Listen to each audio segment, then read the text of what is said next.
시대 흐름을 바로 잡아야 되는 것도 결국에는 대법원의 역할이 아니겠습니까? 40대 남성 여중생 성폭행 사건이 우리 후보자님이 주심을 보시면서 결국에는 사랑이다라고 끝난 것이죠. 아동 청소년 성보호에 관한 법률 위반으로 재판에 넘겨진 조모 씨 48세입니다. 근데 2014년 법원은 피해자와 연인관계라는 대표의 주장을 받아들여서 무죄 취지의 파기환송을 했습니다. 그리고 우리 조 후보자님께서 주심으로 있는 대법원에서 파기환송 재판과 대법원을 결정 최종적으로 무죄를 선고하셨습니다. 14세 여아가 사랑했다라는 판결, 이거 1, 2심에서는 중형을 선고했는데 대법원에서 뒤집은 겁니다. 14세 여아가 그 가해자가 감옥에 있을 때 편지 보내면서 꾸미고 그 다음에 편지 보냈던 내용들 이런 거 이야기하면서 진짜 사랑하고 있다라고 판결한 거예요. 이걸 우리 사회가 받아들일 수 있겠습니까? 위원님 말씀하셨다시피 그런 염려나 걱정에 충분히 일리가 있다고 생각합니다. 다만 앞서 말씀드린 대로 우리 법은 다음 존경하는 전용기 위원님 질의해 주십시오.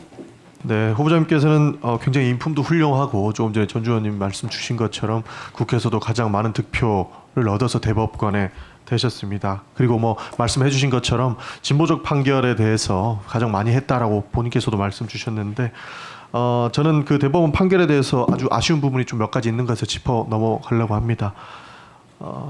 시대 흐름을 바로 잡아야 되는 것도 결국에는 대법원의 역할이 아니겠습니까? 그런 측면에서 하나만 말씀드리면 잘 아실 겁니다. 사랑으로 판결난 40대 남성 여중생 성폭행 사건이 우리 후보자님이 주심을 보시면서 결국에는 사랑이다라고 끝난 것이죠. 이 사건 간단하게 읊어드리면 아동 청소년 성보호에 관한 법률 위반으로 재판에 넘겨진 조모 씨 48세입니다.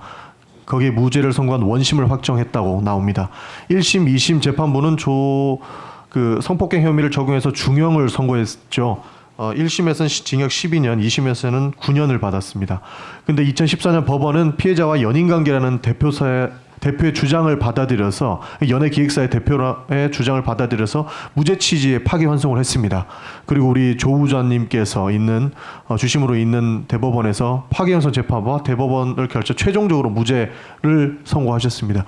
여기에서 안팎으로 많은 문제 제기가 있었죠. 이 그루밍 범죄에 대한 이 성범죄에 대한 그런 인식이 부족한 것 아니냐, 성인지 감수성이 부족한 거 아니냐라고 하셨는데 후보자님께서는 인터뷰를 통해서 제3고심은 실체에 대한 아무런 판단을 하지 않고 파기환송의 기소령에 따라서 무죄 선고한 법리 오해 위반이 없다고 선고한 것이라고 말씀을 주셨어요. 그런데 보통 이렇게 부당하다고 이야기를 하는 판결에 대해서는 단순 기소시킬 것이 아니고 사회적 파장이 있다고 보이면 전원 합의체를 거쳐서라도 이 실체를 좀 확인해야 되지 않습니까? 그러나 그 실체를 전혀 확인하지 않고 법원이 48세와 14세 아동의 사랑을 인정해주는 이런 판결 사회적으로 받아들일 수 있겠느냐는 질문을 좀 드리고 싶습니다. 의원님 아시다시피 이제 방금 말씀하셨다시피 기속력이라는 게 법과 대법원 판례로서 확립되어 온 그런 법리입니다. 그래서 그 전에 파기환송한 대법원에서 구체적으로 사건을 사실관계를 따져서 파기환송을 내려갔고 그거를 받은 항소심에서 새로운 증거가 나오면은 이제 다시 대법원에서도 논의를 할 수 있지만은 그 하고심에서 새로운 증거가 전혀 없다 해서 올라왔기 때문에 법리상 이렇게밖에 판결을 할 수가 없었습니다. 그러니까 후보자님께서도 말씀을 해주셨던 것처럼 대법원은 사회 질서를 유지해야 되고 그 무게감이 상당하지 않습니까? 14세 여아가 사랑했다라는 판결, 이거 1, 2심에서는 중형을 선고했는데 대법원에서 뒤집은 겁니다.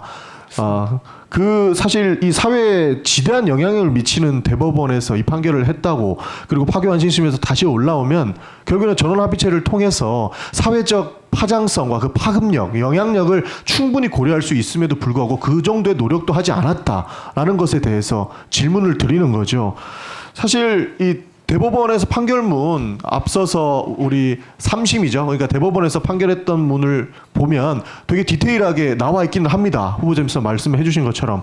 그러나 저는 이 판결문을 보고 너무 충격적이라서 말도 안 나올 지경이에요. 저 간단하게 몇 개만 알려드리겠습니다. 피고인의 승용차를 타고 항공 고수부대에 갔을 때 가슴이 두근거리며 사랑의 감정을 느꼈고 그날 이후 피고인을 쭉 사랑해 왔으며 앞으로도 영원히 사랑하겠다고 다짐하고 있음을 알 수 있다. 이렇게 얘기하고 있어요. 그리고 뭐 스티커를 사용하여 꾸미기도 한 점, 그러니까 편지 보내면서 스티커 보내가지고 스티커도 붙이고 꾸미기로 한 점 등에 비추어 보면 피해자의 감정을 솔직하게 표현한 것으로 보이고, 그러니까 14세 여아가 그 가해자가 감옥에 있을 때 편지 보내면서 꾸미고 그 다음에 편지 보냈던 내용들 이런 거 이야기하면서 진짜 사랑하고 있다라고 판결한 거예요. 이걸 우리 사회가 받아들일 수 있겠습니까? 예, 위원님 말씀하셨다시피 그런 염려나 걱정에 충분히 일리가 있다고 생각합니다. 다만 앞서 말씀드린 대로 우리 이 법은 파기환송하면 하급심이 기속되고 한데 그 시스템을 지키지 않기 시작하면 사법 시스템 자체가 존재할 수가 없습니다. 그러니까 그 실체를 파악하는데 조금 더 주력을 하셨어야 됐다라고 보입니다. 예, 알겠습니다. 이거는 저는 그 율사가 아니라서 대체적 구체적인 내용까지는 뭐 들어가긴 어렵지만 이 대법원 판결문이 굉장히 좀 논란거리가 될 거라고 봐요. 오늘 이후로 더 많은 검증이 들어갈 거로 보는데 뭐 물론 후보자님께서 직접 판결하는 건 아니다만 이것을 인정한 게 후보자님이니까 질문을 드리는 거예요. 상위권 학업 성적에다 성교육을 여러 번 받은 중학교 3학년인 피해자가 아이고 말하기도 어렵습니다. 이런 그 상위권 성적을 가지고 있는 피해자가 이야기하는 것들이 계속 만날 수밖에 없었다는 진술도 납득하기 어렵다 이렇게 얘기하고 있어요. 그러니까 대법원에서 그 피해자가 주장하는 것들을 납득하기 어렵다. 너는 사랑한 거야. 이렇게 판결한 거예요. 그것을 인정해 주니까 이 문제가 된다고 생각을 하거든요. 사실 이 판결 이후에 피해 아동의 관점이 배제된 판결이다라는 이야기가 굉장히 많이 나왔습니다. 거기에서 충분한 노력이 있었다라고만 했다면 저는 이 문제가 더 불거지지 않았을 거라고 봐요. 근데 후보자님께서는 다시 한번 이 판결이 재상정되더라도 예를 들어서요. 똑같은 판결을 하실 거라고 생각을 하십니까? 위원님 말씀 저는 그래서 그 회사 대표가 여직원을 상습적으로 추행한 사건이 무죄로 올라온 걸 저는 파기해서 유죄로 내려보내고 또 많은 폭행 사건에서 그 항소심에서 형을 높이는 게 쉽지 않은데 그러니까 다른 사건을 가지고 할 게 아니고요. 요 사건은 정말로 충격적인 사건입니다. 그러니까 감옥에 있을 때 14세 여아가 계속 찾아가고 편지 보내고 이걸 사랑이라고 여길 거면 지금 JMS 피해자들 가스라이팅 당해가지고 굉장히 어려운 삶을 살고 있는데 그 사람들 그게 진실이라고 믿었는데 그것까지 인정하고 있는 거예요. 그만큼 대법원에서의 판결은 사회에 지대한 영향을 미칠 수 있는 것을 알고 계시지 않습니까? 노력이 부족한 것에 대해서는 후보자님께서는 지금이라도 입장을 바꿔주셨으면 좋겠다는 말씀을 드리는 것이고요. 이 해당 부분들은 좀 바로잡을 수 있다면 어떠한 노력이라도 해주셔야 된다고 저는 생각을 합니다. 답변 부탁드리겠습니다. 위원님 말씀하시는 대로 그 사회적으로 상당히 논란이 있었던 사건이면 틀림없습니다. 다만 저는 방금 말씀드린 대로 구체적인 타당성과 법적 안정성이라는 법에는 항상 그 두 가지가 충돌하게 되어 있습니다. 그런데 이런 우리 대한민국이 생기고 확립된 기속력이라는 이 법리를 무너지게 되면 사법 시스템 자체가 존립할 수 없게 됩니다. 한 사건도 물론 중요하지 않다는 게 아닙니다. 그런데 그 수많은 사건을 처리하기 위해서는 또 이런 법리가 필요해서 만든 법리인데 이 법리에 따라서 저는 한 것인데 위원님 말씀대로 걱정이 끼쳐드렸다면 송구하게 생각합니다. 예, 전용규 의원님 수고하셨습니다. 다음은 존경하는